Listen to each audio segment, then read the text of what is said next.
जय हिंद दोस्तों। मैं विक्रम कुमार फिर से आपके अपने यूट्यूब चैनल मोटिवेशनल मंत्री में आपका स्वागत करता हूं दोस्तों। दोस्तों फिर से मैं आपके सामने एक नए क्वेश्चन के साथ आया हूं दोस्तों। और ये क्वेश्चन जो है, आप एग्जाम की तैयारी कर रहे हो, चाहे रेलवे का हो, बिहार पुलिस का हो, दरोगा का हो, या तक दोस्तों बीपीएससी का हो, एसएससी का हो, किसी भी चीज की तैयारी कर रहे हो दोस्तों, तो जो भी क्वेश्चन मैं लाता हूँ दोस्तों, उसके साथ एक टॉपिक आती है, दो चार टॉपिक एक्स्ट्रा मैं लाता हूँ। और वो सारे टॉपिक दोस्तों इंपॉर्टेंट होती है। वो तो या तो एग्जाम में पहले से पूछे जा चुके हैं दोस्तों, या तो पूछने की संभावना होती है दोस्तों। ठीक है, तो वैसा ही क्वेश्चन एक साथ मैं आपके सामने एक और क्वेश्चन लाया हूँ, जो कि एग्जाम में पूछने वाले क्वेश्चन होते हैं दोस्तों। और ये टॉपिक दोस्तों ना कुछ कंफ्यूजिंग वाले क्वेश्चन होते हैं। ठीक है, बहुत सारे बच्चे इसको स्किप कर देते हैं, देखते के साथ स्किप कर देते हैं, भाई ये क्या पूछ लिया हमसे, है ना। विकर्ण क्या है, वास्तविकरण क्या है, चालन क्या है, संवहन क्या है दोस्तों। तो वास्तविकरण में तो कोई दिक्कत नहीं होती है, लेकिन चालन, संवहन, विकिरण ये होता क्या है दोस्तों। तो इसके बारे में दोस्तों मैं आज एकदम खुलासा करूंगा आपको, और ये ट्रिक के साथ इसको बताऊंगा दोस्तों, आप जिंदगी में कभी नहीं भूलोगे। और इससे रिलेटेड जो भी क्वेश्चन रहेंगे दोस्तों, वो आपसे छूटेंगे भी नहीं। ठीक है, तो चलिए स्टार्ट करते हैं क्वेश्चन को। ये क्वेश्चन हमारा कह क्या रहा है दोस्तों। ठीक है दोस्तों, क्वेश्चन कह रहा है कि चिमनी से धुआं किस सिद्धांत से बाहर निकलता है दोस्तों। दोस्तों मैं आपको बताना चाहूंगा, ये क्वेश्चन है दोस्तों, वो बिहार एसआई में पूछा हुआ क्वेश्चन है। ठीक है, बिहार दरोगा जो है हमारा, बिहार एसआई में ये क्वेश्चन पूछा हुआ है ऑलरेडी। ठीक है, और इससे संबंधित और भी क्वेश्चन पूछे गए हैं। तो क्वेश्चन हमारा कि चिमनी से धुआं किस सिद्धांत से बाहर निकलता है दोस्तों, मतलब किस मेथड से निकलती है। ठीक है, ऑप्शन हमारा है दोस्तों विकिरण। ठीक है, विकिरण, वाष्पीकरण, चालन, संवहन। दोस्तों जवाब हम तब दे पाएंगे जब हमें यह मालूम रहे कि भाई विकिरण होता क्या है, चालन होता क्या है, संवहन होता क्या है दोस्तों। ठीक है, जब तक हमें यह नहीं मालूम रहेगा कि चालन, संवहन, विकिरण होता क्या है, तब तक हम इसका जवाब नहीं दे पाएंगे दोस्तों। वाष्पीकरण तो कोई दिक्कत नहीं है, वाष्पीकरण आप जान रहे हो। ठीक है, वाष्पीकरण क्या होती है बताओ, क्लास 9th में भी पढ़े होगे आप वाष्पीकरण। ठीक है, और ये बचपन से ही पढ़ते ही आए होंगे। वाष्पीकरण का मतलब क्या होता है दोस्तों, वाष्प में बदलना, यानी भाप में बदलना। ठीक है, तो वाष्प में बदलना या भाप में बदलने का मतलब ये होता है दोस्तों कि अगर कोई द्रव्य पदार्थ है, ठीक है, कोई द्रव्य है, ठीक है, कोई द्रव्य पदार्थ है, तो ये क्या होता है कि जब गैस में बदलता है दोस्तों, ठीक है, जब गैसीय अवस्था में बदलता है, तब इसी प्रक्रिया को हम लोग क्या कहते हैं दोस्तों, वाष्पीकरण कहते हैं। ठीक है, क्या करा है, कोई द्रव्य अवस्था में या द्रव अवस्था में कोई अगर पदार्थ है दोस्तों, अगर वो गैसीय अवस्था में अगर बदल जाता है दोस्तों, तो उस प्रक्रिया को हम लोग क्या कह देते हैं, वाष्पीकरण। ठीक है, जैसे मतलब कहने का ये है कि मान के चलो हमारे पास जल है, पानी है, ठीक है, और उसको क्या करना है, भाप में बदल देना है, तो ये हमारा वाष्पीकरण हो गया। तो वाष्पीकरण तो दोस्तों शुरू से ही पढ़ते हम लोग आए हैं, उसमें कोई परेशानी कोई दिक्कत नहीं है। चलिए आगे हम बात करते हैं, पहले ऑप्शन को देख लेते हैं, समझ लेते हैं। उस पर दोस्तों इसका सवाल, इसका जो आंसर है, इसका जवाब है दोस्तों, आसानी से आप दे पाओगे। ठीक है, यह समझ भी पाओगे दोस्तों। स्टार्ट करते हैं विकिरण के बारे में। ठीक है, कि विकिरण क्या होता है, आंसर ये नहीं हमारा, विकिरण के बारे में मैं बात करता हूँ कि भाई विकिरण क्या होता है। ठीक है, तो दोस्तों देखो विकिरण को ना हम लोग अंग्रेजी में रेडिएशन बोलते हैं। क्या बोलते हैं, रेडिएशन। ठीक है, अंग्रेजी में क्या बोलते हैं, रेडिएशन। तो दोस्तों रेडिएशन में क्या होता है, विकिरण जो है दोस्तों एक उष्मा स्थानांतरण की एक विधि है। ठीक है, उष्मा का मतलब क्या होता है, गर्मी बोल सकते हो, हीट बोल सकते हो, यानी उष्मा के स्थानांतरण की एक विधि है। मतलब एक तरह एक जगह से दूसरे जगह जब उष्मा का स्थानांतरण होता है, ठीक है, ताप का, तो उससे हम लोग उस प्रक्रिया, विकिरण एक प्रक्रिया है जिससे क्या होगा, उष्मा का स्थानांतरण होगा।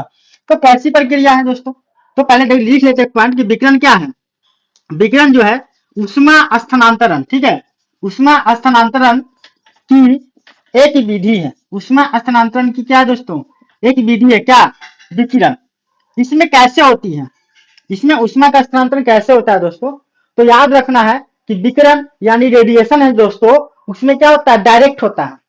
ठीक है, डायरेक्ट उष्मा का स्थानांतरण होता है। इसमें उष्मा के स्थानांतरण के लिए किसी माध्यम की आवश्यकता नहीं होती है दोस्तों। ठीक है, इसमें माध्यम की कोई आवश्यकता नहीं है, माध्यम की आवश्यकता नहीं होती है। ठीक है, आवश्यकता नहीं होती है, किसमें, विकिरण में आवश्यकता नहीं होती। उष्मा के स्थानांतरण के लिए किसी माध्यम की आवश्यकता इसमें नहीं होती है दोस्तों। क्या होता है, डायरेक्ट होता है। ठीक है, डायरेक्ट यानी सीधी, सीधे क्या होता है, इसको गर्म करेगा, सीधे डायरेक्ट, मतलब कोई माध्यम की आवश्यकता नहीं होती है दोस्तों। इसको एग्जाम्पल से समझते हैं। जैसे मान के चलो ठंड का मौसम हो चाहे गर्मी का मौसम है, ठीक है, या उससे भी बढ़िया एग्जाम्पल दोस्तों, एक काम करते हैं हम लोग, जैसे मान के ठंड का मौसम है, एक हीटर मैंने ले लिया, ठीक है, एक हीटर मैंने ले लिया ठंड के मौसम में, उसको मैंने क्या किया, किसी मान के चलो किसी रूम के कोना में मैंने डाल दिया उसको, कोना में उसको डाल दिया। अभी बताओ थोड़ी देर के बाद क्या होता है दोस्तों, पूरी रूम हमारी गर्म होने लगती है। तो ये पूरा रूम जब गर्म होने लगा, वो क्या हुआ, स्थानांतरण हुआ किसका, उष्मा का, क्योंकि मैंने कोना में डाला था ना उष्मा को, हीटर को मैंने कोना में डाला था, वहां से ताप क्या हुआ, धीरे धीरे धीरे धीरे पूरे तरफ फैल गया। मतलब उसमें क्या, उसको किसी आवश्यकता किसी चीज की जरूरत पड़ी नहीं, किसी चीज की उसको जरूरत नहीं पड़ी, वो डायरेक्ट क्या कर दिया, पूरे रूम को क्या कर दिया, ठंड कर दिया। यह मान के चलो दोस्तों एसी की बात कर लो, गर्मी के मौसम में एसी कहीं कोना में हम दीवार में लगा देते हैं, ठीक है, और वहां से क्या होता है, धीरे धीरे पूरे रूम में क्या होता है, ठंडी मतलब ठंड हो जाती है, रूम का टेम्परेचर जो होता है कम होता है, ठीक है। तो दोस्तों कहने का मतलब है कि विकिरण में क्या होता है, डायरेक्ट होता है, इसमें किसी माध्यम की आवश्यकता नहीं होती है, ठीक है। या सूरज से जो धूप आती है, उससे जो ताप आती है दोस्तों, क्या कोई पाइप लगा है क्या, उसमें कुछ लगा है क्या, कुछ नहीं, वो डायरेक्ट क्या कर रहा है, पूरे को गर्म कर रहा है। तो विकिरण में याद रखना है दोस्तों कि डायरेक्ट, ठीक है, विकिरण में क्या याद रखना है, डायरेक्ट प्रक्रिया है, जिससे क्या होती है, गर्म हो जाती है या ताप उष्मा का स्थानांतरण होता है, किसी माध्यम की आवश्यकता नहीं पड़ती है दोस्तों। तो ये हमारा विकिरण हो जाएगा, याद रखना, ठीक है दोस्तों। आगे मैं बात करता हूँ, वाष्पीकरण तो हो गया, आगे मैं बात करता हूँ दोस्तों चालन की, ठीक है, चालन की मैं बात करता हूँ, चालन, ठीक है दोस्तों। चालन को हम लोग कंडक्शन बोलते हैं, क्या बोलते हैं, इंग्लिश में इसको हम लोग कंडक्शन बोलते हैं। तो चालन क्या है दोस्तों, तो चालन भी क्या है, ऊष्मा स्थानांतरण की एक विधि है या प्रक्रिया है। क्या है चालन, क्या है, ऊष्मा स्थानांतरण, ठीक है, ऊष्मा स्थानांतरण, ऊष्मा स्थानांतरण की एक विधि है क्या, चालन, ठीक है दोस्तों। याद रखना है चालन में क्या होता है, माध्यम की आवश्यकता होती है, ठीक है, चालन में क्या होता है दोस्तों, माध्यम की आवश्यकता होती है। दोस्तों एक बात याद रखना कि हमारा माध्यम जो होता है, हमारा माध्यम जो होता है दोस्तों, तीन तरह के हम लोग कह सकते हैं। अब माध्यम का मतलब दोस्तों ये भी मान के चलो कि पदार्थ की बात कर रहा है, ठीक है, तो पदार्थ हमारा जो होता है, वस्तु जो हमारा होता है, तीन तरह का हो सकता है, क्या बोल सकते हैं, या तो वो ठोस सकता है, ठोस हो सकता है, या तो वो क्या हो सकता है दोस्तों, द्रव हो सकता है, या तो गैस हो सकता है, ठीक है। और इन तीनों के अलावा दोस्तों मैं बात करूं तो एक हमारा रेडिएशन होता है, ठीक है, ये वाली जो पहले मैंने पढ़ा दिया है, तो पदार्थ तो ये तीनों हो गया, ठीक है। तो कहने का मतलब ये है कि चालन विधि में हमें क्या होती है दोस्तों, माध्यम की आवश्यकता पड़ती है। अब ये बताओ कि माध्यम में हमें कौन कौन सा चाहिए, ठोस चाहिए, द्रव चाहिए, गैस चाहिए। तो दोस्तों याद रखना है कि ऊष्मा के चालन विधि में ऊष्मा के स्थानांतरण के लिए जो माध्यम की आवश्यकता होती है दोस्तों, वो ठोस होती है, ठीक है, ठोस में, ठीक है। याद रखना है कि चालन जो होता है दोस्तों ठोस में होती है, चालन जो होती है किसमें होती है, ठोस में, यानी ठोस पदार्थ में क्या है ना, ठोस पदार्थ में क्या होती है कि उच्च तापमान से, उच्च ताप है ना, उच्च तापमान वाली, उच्च तापमान वाली कणों से निम्न तापमान वाली, निम्न तापमान वाली कणों, निम्न तापमान वाली कणों की ओर होती है दोस्तों, ठीक है। कोई परेशानी कोई दिक्कत यहाँ नहीं होना चाहिए। मतलब याद रखना चालन में हमारा क्या है, ठोस पदार्थ, यानी ठोस पदार्थ में अगर टेम्परेचर को इधर से उधर या स्थानांतरण की बात करें दोस्तों, तो उसमें कौन सा सिद्धांत काम करेगा दोस्तों, हमारा क्या करेगा, चालन करेगा, ठीक है, चालन की बात करेंगे दोस्तों, ठीक है। अभी इसका ट्रिक मैं बताऊंगा, पहले उसका संवहन एक पॉइंट बचा हुआ उसको पढ़ा देता हूँ, उस पर एक ट्रिक बताऊंगा जिससे कि आप चीजों को याद रख सकते हो, ठीक है, एक चीजों को क्या कर सकते हो, याद रख सकते हो, ठीक है। तो हमारा एक और देख लो दोस्तों, क्या संवहन की मैं बात कर लेता हूं, संवहन, ठीक है, इसको दोस्तों हम लोग इंग्लिश में कन्वेक्शन बोलते हैं, क्या बोलते हैं, कन्वेक्शन, ठीक है। संवहन विधि में क्या होगा, तो संवहन क्या है दोस्तों, ये भी क्या है, उष्मा की स्थानांतरण की एक विधि है, उष्मा स्थानांतरण की क्या है दोस्तों, विधि है, उष्मा स्थानांतरण की एक विधि है दोस्तों, ये भी क्या है, उष्मा स्थानांतरण की एक विधि है। इसमें क्या होता है दोस्तों, इसमें भी हमें माध्यम की आवश्यकता पड़ती है, इसमें भी क्या होती है दोस्तों, माध्यम की आवश्यकता पड़ती है। तो इसमें कौन सा माध्यम चाहिए, तो उष्मा स्थानांतरण की एक विधि है जो तरल पदार्थ, ठीक है दोस्तों। अब देखो तरल पदार्थ का मतलब क्या हो गया, तो तरल पदार्थ में मतलब तरल का मतलब जो बहने लायक होता है, जिसमें बहने की गुण हो, ठीक है दोस्तों, जिसे बहने की गुण हो उसे हम लोग तरल पदार्थ कहते हैं। तो तरल पदार्थ में हमारा आंसर क्या आएगा दोस्तों, द्रव, ठीक है, या गैस, द्रव या गैस बोल सकते हैं। मतलब देखो दोस्तों द्रव में भी बहने की प्रवृत्ति होती है, गैस में भी बहने की प्रवृत्ति होती है दोस्तों। ठीक है, तो जो तरल पदार्थ में क्या करेगा, इसका उष्मा का स्थानांतरण होगा, किसमें, संवहन विधि में। संवहन विधि में क्या होगा दोस्तों, तरल पदार्थ यानी द्रव गैस में होगा, चालन में क्या होगा दोस्तों, ठोस में होगा।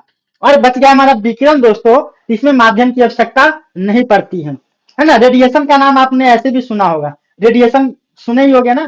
तो रेडिएशन में क्या होता है, माध्यम की आवश्यकता नहीं पड़ती है। और चालन में अब दोस्तों याद कैसे रखना है वो समझो, एक ट्रिक में बताता हूं कि याद कैसे रखना है। ठीक है, तो दोस्तों चालन में याद रखना है आपको, चालन का मतलब याद रखना चलना। ठीक है दोस्तों, चालन का मतलब क्या हो जाएगा, चलना। अच्छा एक बात बता, हम चलेंगे, हमको चलना है, कहीं एक से जगह से दूसरे जगह जाना है दोस्तों, चलना है, तो चलने के लिए हमको माध्यम चाहिए।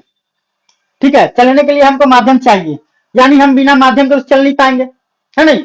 तो बिना माध्यम के नहीं चल पाएंगे तो विकिरण ऐसे भी हट जाएगा। चलने के लिए हमें क्या चाहिए दोस्तों, मान के चलो माध्यम की आवश्यकता है, तो माध्यम एक आता है द्रव, एक आता है गैस, एक आता है दोस्तों ठोस। अच्छा एक बात बताओ, द्रव में आप चल सकते हो, द्रव में आप चल सकते हो नहीं, है ना। पानी में आप चल सकते हो, आसानी से नहीं चल पाओगे। हवा में भी आप नहीं चल सकते हो, यानी चलने के लिए हमें क्या चाहिए दोस्तों, ठोस पदार्थ। ठीक है, चलने के लिए हमें क्या चाहिए, ठोस पदार्थ। यानी ठोस पदार्थ में उष्मा स्थानांतरण की बात करेगा दोस्तों, कि किस सिद्धांत पे होगा, तो चालन। और याद रखने का तरीका है कि चालन है तो चलने के लिए हमें क्या चाहिए दोस्तों, ठोस पदार्थ। चलने के लिए हमें क्या चाहिए, ठोस पदार्थ। ऐसे याद रख सकते हो। अगला दोस्तों हम करते हैं संवहन। अगला हम लोग क्या कहेंगे, संवहन। अब संवहन को कैसे याद रखेंगे कि संवहन में क्या होगा, तो दोस्तों संवहन से हम लोग चुरा लेंगे बहना, वहन से वहना, संवहन वहन बहना। ठीक है, अब बहना चुरा लो। अब एक बात बताओ, बहना का मतलब क्या होता है, बहना फ्लो करना, है ना। जैसे पानी बह रही है, हवा बढ़ रही है, चल रही है, फ्लो करना। ठीक है, तो बहना का मतलब क्या रहेगा दोस्तों, फ्लो करना। यानी बहता कौन कौन है, तो बहता है दोस्तों द्रव। कोई भी द्रव ले लेंगे तो वो क्या करेगा, बहेगा। कोई भी द्रव ले लेंगे दोस्तों तो क्या करेगा, बहेगा। अगर मान लो दोस्तों गैस की बात करेंगे, तो कोई भी गैस को हवा में उड़ा देंगे तो वो भी क्या होगा, हवा के साथ बहेगी, हवा के साथ बहेगी। तो दोस्तों इस तरीका से हम लोग याद रख सकते हैं कि चालन की जब भी बात करेगा तो चलना, तो चलेंगे कहां पे दोस्तों, ठोस में। संवहन की जब भी बात करेंगे दोस्तों तो बहना, बहेगा कौन, द्रव और गैस बहेगा। क्या बहेगा, द्रव और गैस बहेगा दोस्तों। ठीक है, और विकिरण तो आपने देख ही लिया कि इसमें माध्यम की आवश्यकता नहीं होती है, न ठोस न द्रव। अगर डायरेक्ट की बात करें दोस्तों तो विकिरण मार देना आंसर।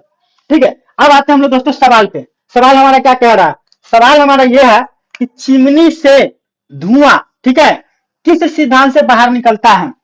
तो दोस्तों पहले आप मुझे ये बताओ, ये जो धुआं है वो क्या है, धुआं क्या है, ठोस है, द्रव है। धुआं जैसे ही नाम ने लिया दोस्तों, तो धुआं जैसे ही नाम लिया तो वो क्या हो गया, पदार्थ यानी माध्यम हो गया। अभी धुआं है दोस्तों, तो धुआं क्या है, ठोस है, द्रव है, गैस है। तो धुआं क्या है दोस्तों, गैस है। गैस में आता है ना, हवा में मिक्स होकर के वो बहता है। तो धुआं जो है कौन सा हो जाएगा दोस्तों, बहने वाली कैटेगरी में आ जाएगी। तो बहता कौन है, तो बहना, बहना से क्या बनेगा, संवहन, यानी संवहन बोलेगा तो आंसर क्या हो जाएगा दोस्तों, option number D. Option number D जो है इसका आंसर हो जाएगा संवहन। ठीक है दोस्तों, कोई परेशानी कोई दिक्कत यहाँ तक किसी को नहीं होनी चाहिए। दोस्तों उम्मीद करता हूं कि वीडियो आप लोग को बहुत बहुत पसंद आ रही होगी। आप मान के ये चलो कि मैं एक सीरीज आपके साथ लेकर के चल रहा हूं कि हर एग्जाम के लिए महत्वपूर्ण प्रश्न, वो एग्जाम आपका एसएससी हो, रेलवे हो, बिहार पुलिस है, दरोगा हो या बीपीएससी हो, कोई भी एग्जाम हो दोस्तों, एक दो पॉइंट जो मैं लिखवाता हूं उसे एक ना एक क्वेश्चन जो पहले पूछे जा चुके हैं या आगे पूछने की संभावना है दोस्तों। तो आप मेरे साथ ऐसे ही बने रहें, और बने रहने के लिए दोस्तों चैनल को सब्सक्राइब करें, जिससे कि आपको ऐसे मजेदार क्वेश्चन के साथ, पॉइंट के साथ दोस्तों मैं आपके साथ जुड़ा रहूं। ठीक है दोस्तों, तो चलिए उम्मीद करता हूं कि वीडियो पसंद आ रही है दोस्तों। अगर वीडियो पसंद आ रही है तो वीडियो को लाइक करें, शेयर करें एंड सब्सक्राइब करना मत भूले दोस्तों। जय हिंद, धन्यवाद।